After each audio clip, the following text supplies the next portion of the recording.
بسم اللہ الرحمن الرحیم۔ اے فرزند آدم،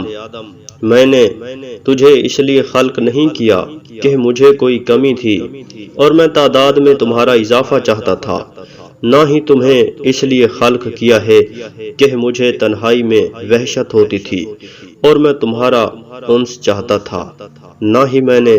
تمہیں اس لیے خلق کیا ہے کہ میں کسی معاملے میں عاجز تھا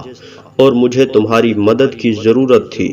نہ ہی تیری خلقت سے میرا کوئی مفاد وابستہ تھا اور نہ ہی مجھے کسی نقصان کا اندیشہ تھا جو تیری وجہ سے ٹل جاتا، بلکہ میں نے تو تجھے محض اس لیے پیدا کیا ہے کہ تم میری عبادت کرو اور بہت زیادہ میرا شکر ادا کرو اور صبح و شام میری تسبیح کرو۔ اگر تمہارا پہلا اور آخری فرد، تمہارے زندہ اور مردہ لوگ، تمہارے چھوٹے اور بڑے افراد، آزاد اور غلام، جن اور انسان میری اطاعت پر جمع ہو جائیں تو میری بادشاہی میں ذرا بھر بھی اضافہ نہیں کر سکتے،